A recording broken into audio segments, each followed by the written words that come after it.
جس وقت میں گھر پہنچا وہ پہلے سے میرے کمرے میں موجود تھی۔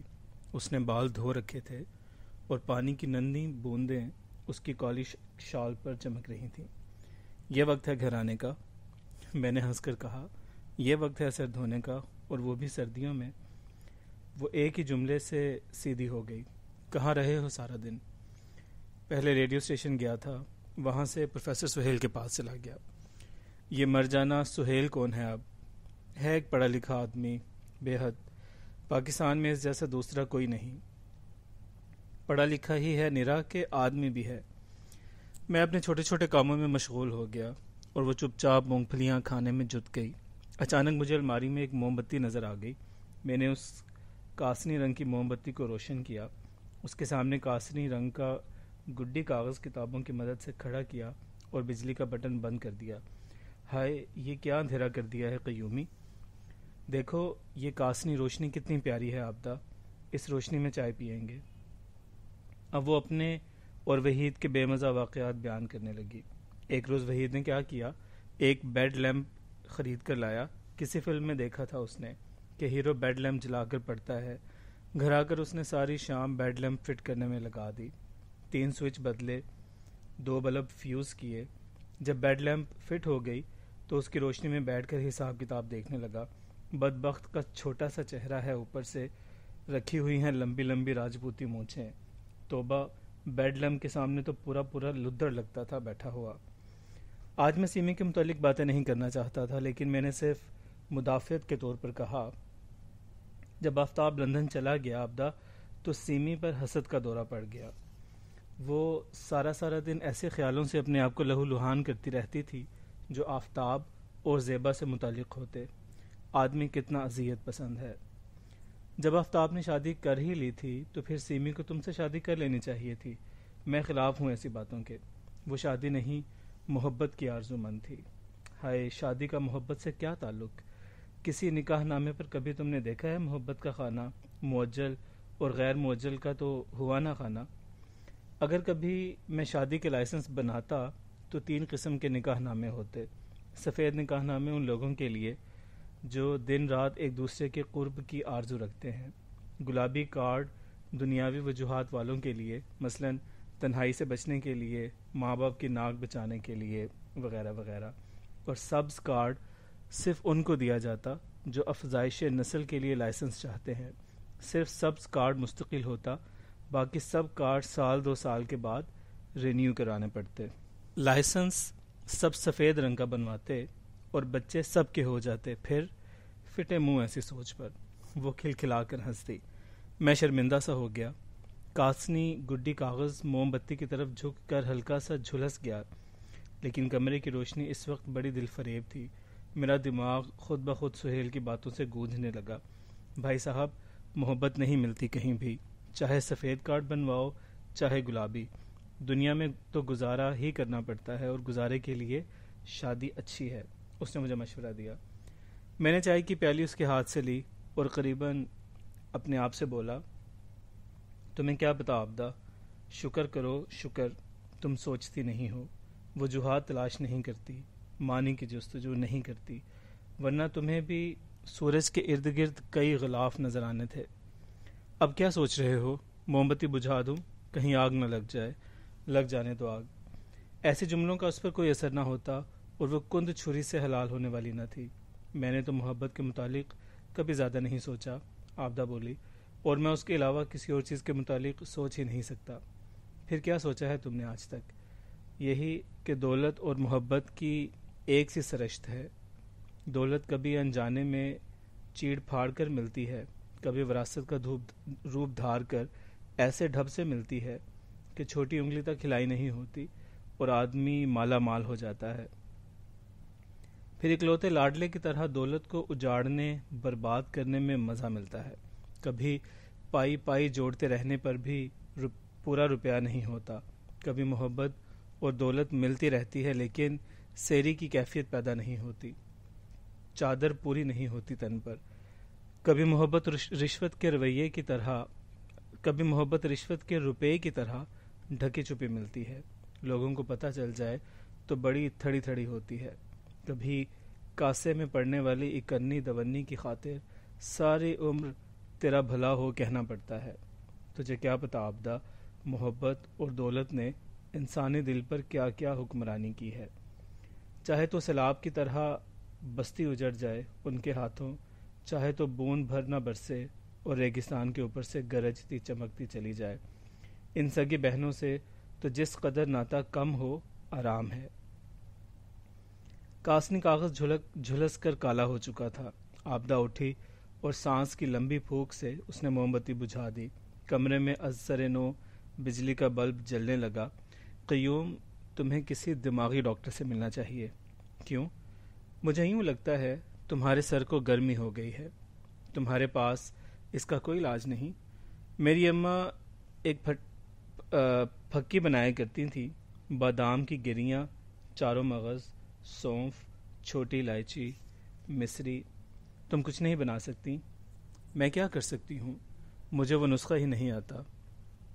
میرے ایک دوست نے بتایا ہے کہ تم شکتی ہو، تم مجھ نربل کو طاقت دے سکتی ہو۔ کیسے؟ اس وقت تک مجھے علم نہ تھا کہ میں سہیل کی باتوں کو عابدہ سے دہراؤں گا۔ مجھے تو یہ بھی علم نہ تھا کہ عابدہ اور مجھ میں کوئی رابطہ ممکن بھی ہے۔ مرد اور عورت کے درمیان 8 قسم کا لگاؤ ہوتا ہے، اور ہر لگاؤ سے انسان کو ایک خاص قسم کی شکتی ملتی ہے۔ وہ حیرانی سے میرا منہ تکنے لگی۔ پہلا تعلق خیال کا ہے۔ جب کسی کا خیال دماغ میں بس جاتا ہے اور نکالے نہیں نکلتا تو اسے سمرنا نام کہتے ہیں۔ جب اس تعلق کا ذکر کسی سے کریں تو یہ دوسری سٹیج ہے۔ جنس لطیف کی صحبت میں رہنا تیسرا تعلق ہے۔ عورتوں کے ساتھ ہنسی دل لگی چوتھا۔ عورتوں سے دلی گفتگو کرنا 5ویں سٹیج ہے۔ اس کے بعد جسمانی تعلق کی آرزو 6ٹھی حالت ہے۔ اس آرزو کو ارادے سے پختہ کرنا 7واں تعلق ہے، اور آخری اور مکمل سیڑھی وہ ہے جب شوجی اور شکتی ملتے ہیں اور ایسی روح کو جنم دیتے ہیں جو نہ مرد ہوتی ہے نہ عورت۔ ہائے ہائے، کہیں باتیں کرنا بھی گناہ ہی نہ ہو۔ وہ کرسی سے اٹھی۔ چھلکے مونگ پھلی کا لفافہ ایک چھناکے سے فرش پر گرا۔ میں نے ہاتھ بڑھا کر اس کی چادر پکڑی اور بولا، بیٹھ جاؤ۔ آرام سے۔ مرد اور عورت جب سچے دل سے پریم بھکتی کرتے ہیں تو پھر وہ گناہ نہیں کرتے بلکہ اپنی کنڈالنی کو آزاد کراتے ہیں۔ وہ بدبخت کیا چیز ہے؟ عابدہ چپ چاپ بیٹھ گئی۔ انسان کے جسم کا ایک حصہ نظر آتا ہے اور دوسرا حصہ نگاہوں سے اوجھل ہے۔ ہمارے غدودی نظام کے ساتھ ساتھ طاقت کا ایک اور وجود بھی چلتا ہے۔ یہ وہ سرچشمہ طاقت ہے جو آدمی کی کریٹیو انرجی کہلاتا ہے۔ یہ ساری باتیں تم کتابوں سے سیکھتے ہو؟ کچھ کتابوں سے، کچھ تبادلہ خیالات سے۔ بند کر دو ان دونوں کو۔ کیوں؟ لادین ہو جاؤ گے، دیوانے ہو جاؤ گے سچی۔ وہ میرے سامنے لب سکیڑ کر بیٹھی تھی، ایسے لگتا تھا جیسے وہ بھی رونے لگے گی۔ ہم دونوں تھوڑی دیر خاموش رہے، پھر وہ بولی، یہ کنڈالنی چنڈالنی کون ہے؟ واقعی یہ کنڈالنی ہی چنڈالنی ہے۔ یہ وہ سانپ ہے جو ہمارے مقعد اور عضو تناسل کے درمیان استراحت کرتا ہے۔ ہائے میں مری۔ یہی کنڈالنی کی قوت آہستہ آہستہ اوپر کو سر اٹھانے لگتی ہے، پھر ایک چکر تک پہنچتی ہے، پھر آہستہ آہستہ اوپر اٹھتی جاتی ہے، حتیٰ کہ ہمارے سر تک پھن اٹھا کر جا پہنچتی ہے۔ اس کنڈالنی کے سفر میں انسان کی بقا یا فنا ہے۔ وہ کس حد تک پہنچتا ہے اور کیوں پہنچتا ہے؟ یہ سب ارتقاء کنڈالنی کی وجہ سے ہے۔ یہ چکر کیا ہے؟ تمہیں آج کیا ہو گیا ہے؟ وہ محجوب سی ہو کر میرے سامنے بیٹھ گئی۔ پہلا چکر مقعد اور آلات تناسل کے درمیان ہے، اسے مولا دھارا کہتے ہیں۔ اس کی 4 سرخ پتیاں ہیں، اس کے درمیان ایک زرد مربع زمین کی علامت ہے۔ اس مربع کے اندر ایک تکون ہے جس میں تمام سائیکک انرجی بند ہے، جسے کنڈالنی کہتے ہیں۔ اس کنڈالنی نے سانپ کی مانند ریڑھ کی بنیاد پر چکر بنا رکھا ہے، اور اس کمل جیسے چکر میں چمکتی ہے، بتیوں کی طرح روشن ہے۔ جو شخص اس جگہ پر دھیان لگاتا ہے وہ آرزو، حسد، غصہ پر قابو پا سکتا ہے۔ تجھے تو کچھ ہو گیا ہے قیومی، خدا قسم۔ اور کچھ نہیں تو بات ہی سن لو عابدہ۔ میں نے اپنی گفتگو جاری رکھی۔ دراصل مجھے سہیل نے اس قدر پمپ کر دیا تھا کہ میں یہ ساری گیس کسی اور ذی روح پر نکالنا چاہتا تھا، حالانکہ مجھے معلوم تھا آبدہ میری باتیں سننے کی عادی نہیں، اگر وہ سن بھی لے تو ان کا ادراک اس سے ممکن نہیں۔ پھر بھی بولتا گیا۔ سوادس تھانہ دوسرا چکر ہے، اس کی 6 سرخ پنکھڑیاں ہیں، درمیان میں ایک سفید ہلال ہے اور پانی کے عنصر کی علامت ہے۔ یہ آلات تناسل کی جڑ میں ہوتا ہے، اگر یہاں دھیان لگایا جائے تو انسان ایسٹرل ورلڈز میں بسنے والوں سے رابطہ قائم کر سکتا ہے۔ اب وہ آبدہ مکمل طور پر مجھ سے علیحدہ ہو چکی تھی۔ آج صبح میں ہسپتال گئی تھی، ڈاکٹرنی کہنے لگی تم میں کوئی نقص نہیں، تم اپنے میاں کو لاؤ۔ بتاؤ قیوم، وحید مانے گا اس بات پر؟ ہمیشہ کی طرح ہم دونوں الگ الگ پٹڑی پر چلنے لگے۔ ناف کے پیچھے ایک سرخ نارنجی تکونی ہے، صاحب نظر لوگوں کو اس مقام کا رنگ گھنیرے بادلوں جیسا نظر آتا ہے۔ اس کے وسط میں نارنجی سرخ رنگ کا تکون ہے جس کے تینوں اطراف سوا صدقہ کا نشان ہے۔ یہ جگہ آگ کے عنصر سے مطابقت رکھتی ہے۔ اس جگہ کو منی پورا کہتے ہیں، اور اس سولر پلیکسس پر توجہ رکھنے سے انسان پر دوسرے لوگوں کی شعوری اور غیر شعوری گتھیاں آپ ہی آپ کھلی جاتی ہیں۔ اسی مقام پر دھیان لگانے والے جلتی آگ پر چلنے کی شکتی رکھتے ہیں۔ تو میری بات کیوں نہیں سنتے؟ تم بھی تو میری بات سنو نا، میں نے ضد سے کہا۔ تم کو تو کچھ کر دیا ہے اس چنڈالنی سیمی نے، تم کو بھی کچھ ہو چکا ہے، لیکن میں نہیں جانتا کہ کرنے والا کون ہے۔ سنو قیومی، سنو آبدہ، میں جستجو کی بات کر رہا ہوں، اپنی جستجو، اپنی روح کی جستجو، اپنی بقا۔ انسان کو تلاش ہے اپنے خدا کی۔ بقا تو صرف بچے میں ہے قیومی، جن کے بچے نہیں وہ مر جاتے ہیں، جن کے بچے ہوتے جاتے ہیں وہ زنجیر میں پروئے جاتے ہیں، ان کا نام رہتا ہے، نسل رہتی ہے۔ تم صرف جسم کی بقا کی سوچتی ہو۔ جسم نہ ہوا تو روح کس مکان میں رہے گی؟ ہمارا تو بوٹا ہی نہ لگا۔ لاکھ دفعہ کہا میں نے وحید سے کہ تم علاج کرا لو، پر مانے بھی وہ خبیث۔ سنو آبدہ، جب کنڈالنی چوتھے چکر میں پہنچتی ہے تو اسے اناہاتا کہتے ہیں۔ یہ دل کا کمل ہے، اس کا رنگ گہرا سرخ ہے، اس میں عارفانہ 12 رستے ہیں۔ اس کمل کے وسط میں 2 تکون ہیں، اس میں ہماری ذات چراغ کے شعلے کی طرح رہتی ہے۔ یہ شعلہ جو ذات الہی کی روشنی سے مشابہ ہے، یہاں اوم کا لفظ رہتا ہے۔ اس انہد باجے کی آواز آبشاروں جیسی ہے۔ یہاں شہد کی مکھیوں کی بن بناہٹ، چاندی کی زنجیریں، سر کی ہوئی بانسری گھنٹیاں، بڑے بڑے ٹمک اور مردنگ بجتے ہیں۔ کائنات کی صدا یہاں سے آ سکتی ہے۔ ہوا کے عنصر پر اس کا مدار ہے۔ اگر آدمی یہاں دھیان لگائے تو اس میں کئی روپ دھارنے کی شکتی پیدا ہو جاتی ہے اور وہ کائناتی محبت پانے والا بن جاتا ہے۔ اسی راستے پر وہ نروان بھی حاصل کر سکتا ہے۔ اور میں تم کو کیا بتا رہی ہوں، ڈاکٹرنی کہہ رہی تھی 2-3 معمولی سے ٹیسٹ ہیں، کوئی تکلیف بھی نہیں ہوگی، لیکن وحید کو رضامند کون کرے گا؟ میں بھابھی سولت سے کہوں؟ بتاؤ نا۔ مجھے وحید اور وحید سے جنم لینے والی اولاد میں کوئی دلچسپی نہ تھی۔ ریڑھ کی ہڈی کے راستے ہم 5ویں چکر پر پہنچتے ہیں، اسے وشودہ کہتے ہیں۔ یہ طاہر، طیب، پاک مقام ہے۔ یہاں سے ازلی علم حاصل ہوتا ہے۔ یہ گلے میں جہاں ریڑھ کی ہڈی دماغ سے ملتی ہے واقع ہے۔ اس چکر کی روشنی پورے چاند جیسی ہے۔ جو بھی تھائرائیڈ گلینڈز پر توجہ دے وہ جوگیوں میں شہزادہ بن کر رہے گا اور عقل و دانش میں مقدس علم کا پاسبان ہوگا۔ اگر بالفرض وحید ہی نہ مانے تو یہ بتاؤ مجھے طلاق لے لینا چاہیے نا؟ اس کی وجہ سے میں بچے کے بغیر کیوں رہوں؟ عین دونوں ابروؤں کے وسط میں جہاں کائناتی مشاہدے کے لیے تیسری آنکھ ہے، یہاں چھٹا چکر ہے۔ سردیوں کے چاند جیسی روشنی سے منور یہاں 2 بڑے بڑے پنکھ ہیں جو سچائی کا مظہر ہیں۔ یہاں پر دھیان کرنے والوں کو اس کے سچے گرو کی آواز آنے لگتی ہے۔ جب پران جسم چھوڑتے ہیں تو اس جگہ دھیان لگانے والے کی روح پچھلے تمام جنم کے کرموں سے آزاد ہو کر خالق سے جا ملتی ہے۔ یہ وہی جگہ ہے جہاں پچوٹری گلینڈ ہے۔ تم کو سوائے اپنے کسی کی پرواہ ہے قیومی؟ نہیں، تم کیا سمجھتے ہو میں یہ تمہاری بکواس سن رہی ہوں؟ نہیں۔ پھر نعوذ باللہ کیوں ایسی بکواس کر رہے ہو؟ شاید کہیں سکون ہو، تلاش سے، جستجو سے، شاید کہیں ان سوالوں کا جواب ملے جو میرے دل میں رات کے وقت آتش بازی کی طرح چھوٹتے ہیں۔ آیت الکرسی پڑھ کر سویا کرو ہر رات۔ آخری چکر۔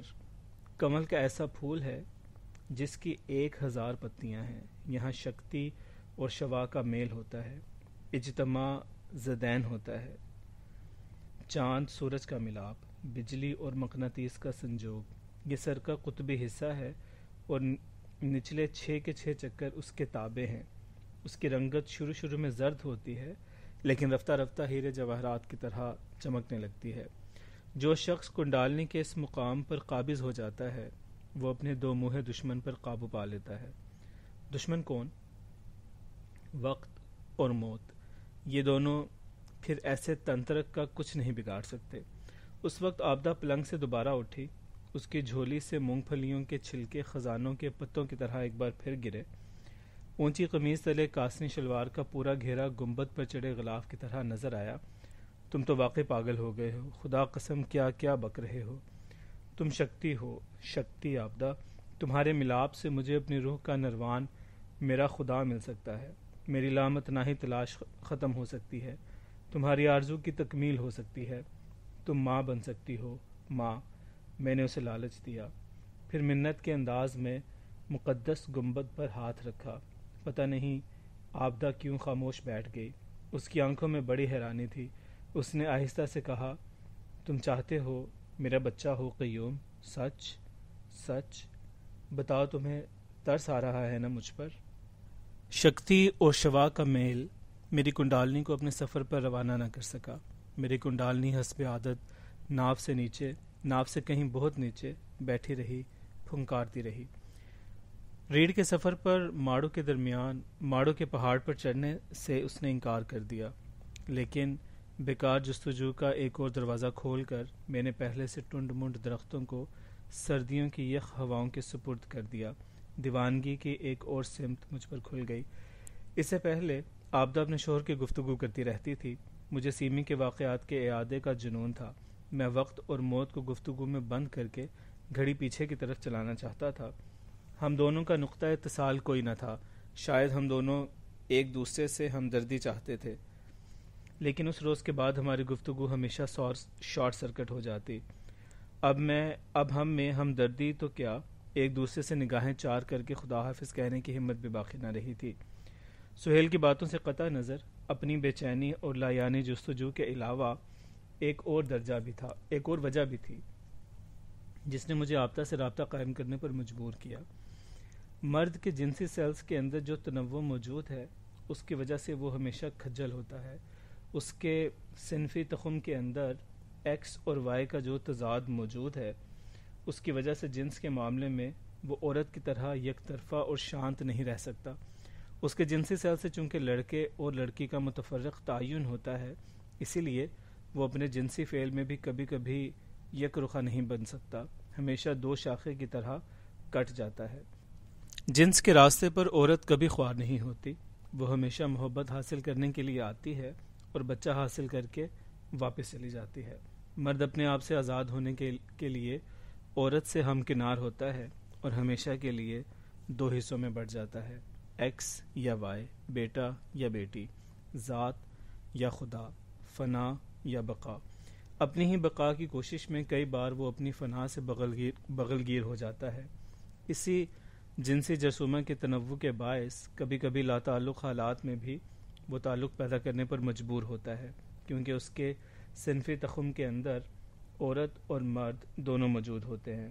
اسی لیے کبھی تو وہ جغرافیائی قرب کے باعث عورت سے رابطہ قائم کیے بغیر رہ نہیں سکتا، کبھی وہ موسموں کی رومانیت کا شکار ہو جاتا ہے، کبھی وافر وقت کا بہتر مصرف نہ پا کر کسی نہ کسی کے قدموں میں جا گرتا ہے، کبھی اس کے جرثومے کا مرد اسے عورت کی طرف کھینچتا ہے، کبھی اسی جرثومے کی عورت اپنی ہم جنس کی تلاش میں نکلتی ہے، کیونکہ اس کے صنفی تخم کے اندر سائیکی کے دو مختلف روپ رہتے ہیں، مرد کا روپ، عورت کا روپ۔ یہی تنوع ہمیشہ کی جستجو کا باعث بنتا ہے۔ اسی جستجو نے مجھے آبدہ پر شب خون مارنے کے لیے اکسایا۔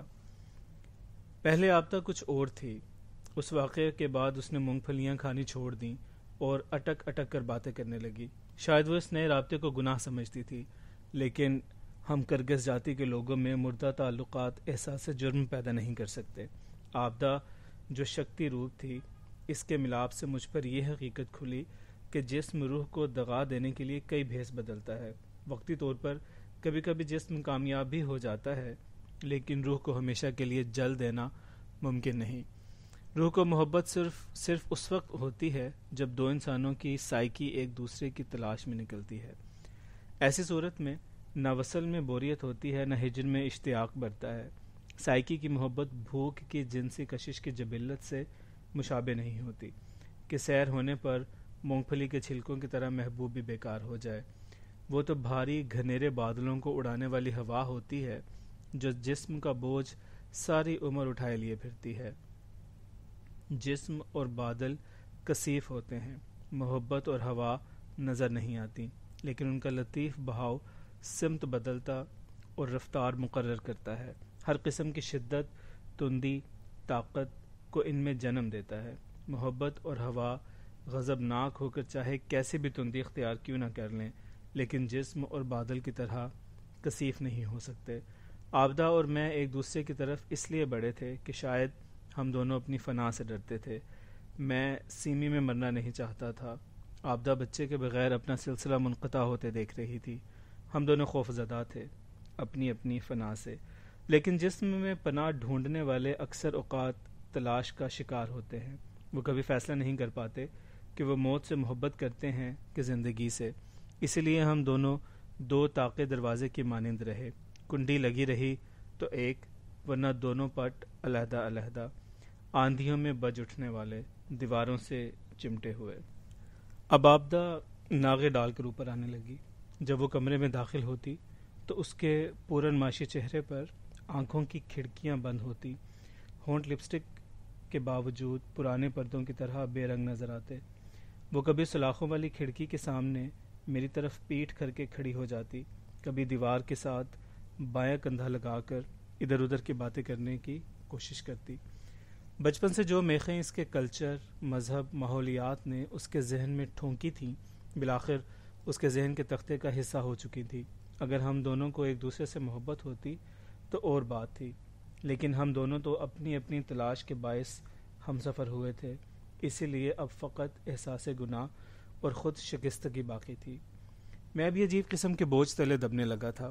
خدا جانے وہ کیا کائناتی عمل ہے جو کبھی کبھی بڑے بڑے بوجھ بہت چھوٹے سے لیور سے اٹھا لیتا ہے، جیسے بھاری 3 ٹنر ٹرک چھوٹے سے جیک پر اٹھایا جاتا ہے اور پنکچر سٹپنی بدلنے کے لیے آسانی مہیا آتی ہے۔ جب کبھی اینشنٹ میرینر کی نظم پڑھنے کا اتفاق ہوا، یہ دیکھ کر مجھے بڑی کوفت ہوئی کہ احساس گناہ تلے دبے ہوئے بحری قزاق کو اس وقت تو رہائی نہ ہوئی جب اس نے موت و زندگی جیسے مفوق الفطرت کردار دیکھے، لیکن چھوٹے چھوٹے دریائی سانپ دیکھ کر وہ الوہی طاقتوں کے سامنے سرنگوں ہو گیا۔ شاید زندگی کے تمام اہم واقعات قد میں ہمیشہ چھوٹے ہوتے ہیں۔ ماں کا مرنا، سیمی کی موت، چندرا گاؤں کا چھوٹنا، یہ بڑے سانحے تھے۔ جیسے شہر بمباری کے بعد تباہ ہوتے ہیں، لیکن جنگ دیدہ شہر بڑی شان کے ساتھ سرعت سے جلد ہی تعمیر ہو جاتے ہیں۔ ہر ٹیکسلا، دلی، لاہور، ہیروشیما بڑی جلدی مرمت ہو جاتا ہے، لیکن چھوٹے واقعات گھن کی طرح ہوتے ہیں۔ وہ اندر ہی اندر قد آور درختوں کو دیمک کی طرح کھوکھلا کر دیتے ہیں، لہلہاتے کھیتوں میں کلر کی طرح بڑھتے ہیں۔ جو شہر دریاؤں کے پاس آباد ہوں اور دریا ہولے ہولے کروٹیں لیتے رہیں، ایسے شہر ہولے ہولے ہی برباد ہو جاتے ہیں اور پھر کبھی آباد نہیں ہوتے۔ ان کے ارد گرد بے آب و گیاہ ریت پھیل جاتی ہے۔ ماں کا مرنا بڑا واقعہ تھا، لیکن اس کے ارد گرد پھیلے ہوئے چھوٹے واقعات بڑے اہم تھے۔ ماں کا مرنا ایسے زلزلے سے مشابہ تھا جس کے ساتھ اونچی عمارتیں ماتھا جوڑ کر پھٹ جاتی ہیں، سڑکوں میں چھتنارے درخت دھنس جاتے ہیں، لاوا اژدہے کی طرح لاوارث پھرتا ہے، لیکن زلزلہ لمحوں کی بات ہوتی ہے۔ ماں کا مرنا ایسے ہی تھا۔ ہزاروں واٹ کی بجلی گری اور بھسم کر گئی، لیکن ماں کے مرنے سے کچھ سال ادھر کے کئی چھوٹے چھوٹے واقعات اس کے مرنے کے ساتھ ہی اہم ہو گئے، جیسے ٹائیفائیڈ مرض کے بعد برسوں سل پر بال نہ اگیں، بغیر تلے کی جوتی میں چلنے کی وجہ سے کیکر اور ببول کے کانٹے پیروں میں چبھ جائیں اور کئی شامیں کئی راتیں اپنے جسم کو سوئی سے پپولتے نکلیں۔ میرے باپ کا گھرانہ بڑی شان والا تھا۔ چندرا میں ہماری حویلی سارے علاقے میں مشہور تھی۔ نک توتے ابا کا سارا خاندان فیوڈل تھا، اسی لیے ماں کا میکا گمنام رہا۔ ہم ماں کے کسی رشتہ دار کو نہ جانتے تھے۔ وہ حویلی میں اپنی کلب کی اور خاندان کے اندر ابا کی رعایت سے بڑی چودرائن تھی۔ جب ماں بیمار پڑی اور گھر سے بھیڑ کم ہونے لگی تو مجھے پتہ چلا کہ وہ قصور جا کر اپنے مائکا گھر میں مرنا چاہتی تھی۔ باپ کو ماں کی اس آرزو پر منطقی طور پر کوئی اعتراض نہیں تھا، لیکن ساری بات غیرت کی تھی۔ ہمارے گھر کی کوئی بھی بڑی سیانی اپنے میکا گھر میں فوت نہیں ہوئی تھی۔ یہ ان دنوں کا ذکر ہے جب ماں کو عصر کے وقت ہلکا ہلکا بخار رہنے لگا۔ وہ آنگن کے بڑے پیپل تلے نواڑی پلنگ کو گھسیٹتی رہتی، جدھر جدھر سورج چلتا ادھر ہی کو اس کا پلنگ کھسکتا جاتا، حتیٰ کہ سورج غروب کے وقت اس کی چارپائی عین ان سیڑھیوں سے جا لگتی جو حویلی کی دوسری منزل کو جایا کرتی تھیں۔ سردیوں سے ہوتا ہوتا بخار گرمیوں میں بھی رہنے لگا۔ اب ماں چھاؤں کی تلاش میں چارپائی کھسکانے لگی۔ جس وقت سورج پھیکا پڑ کر اندھا ہو جاتا، وہ پیپل کے تنے تلے عین گھڑونچیوں کے پاس جا کر چارپائی کھسکا کر پڑی رہتی۔ اب بھی آنگن میں شام کے وقت میلہ سا لگا رہتا تھا۔ ماں کی طبیعت کا پوچھنے دو آتی تو چار اٹھ کر چلی جاتی، لیکن اب ماں کی کھنکدار آواز نہ آتی۔ قیومی مختار، بیٹا سردئی پی لو، پھر مغرب کا وقت ہو جائے گا، میری نماز کھنچ جائے گی کاکا۔ اب کوئی نہ کوئی ہمیں سردئی کے گلاس پکڑا دیتا، پھر خالی گلاس گھڑونجی پر پڑے رہتے۔ رین بسیرے والی چڑیاں گھنیرے درخت میں اس قدر شور مچاتی کہ جی ڈرنے لگتا، لیکن ماں آنکھیں موندے چپ چپ پڑی رہتی۔ اب اسے نماز کے قضا ہونے کا بھی کوئی فکر نہ تھا۔ چڑیوں کا بلبلانا ایک چھوٹا سا واقعہ بن گیا تھا۔ ان کی تصویر کے اوپر مغرب کی اذان سپر امپوز ہو جاتی۔ گرمیوں میں دن کا پہلا ٹھنڈا پہر تھا، لیکن پتہ نہیں کیوں میرا جی چاہتا تھا کہ دوپہر چڑھی رہے۔ دوپہر کے وقت کبھی یہ ڈر نہیں ہوتا تھا کہ ماں کہیں جا سکتی ہے، لیکن مغرب کے وقت پتہ نہیں کیوں کئی قسم کے خوف مجھے گھیر لیتے۔ مجھے لگتا کہ شاید اس جھٹپٹے میں ماں چھپ چھپ کر غائب نہ ہو جائے۔ ماں کے مرنے سے کچھ دن پہلے ایک اور بڑا معمولی واقعہ پیش آیا۔ اس روز ماں کو اس کی سہیلی اصغری اور میراسن برکتیں نے غسل کرا کے پھیکے سبز رنگ کا سوٹ پہنایا تھا۔ نومبر کی دھوپ ابھی آنگن میں تھی۔ وہ دونوں ماں کو سہارا دے کر باہر لا رہی تھیں اور میں اوپر جانے والی سیڑھیوں پر گنا گود میں لیے بیٹھا تھا۔ چلتے میں ماں کی آنکھیں بند تھی، اس کے ہونٹ یوں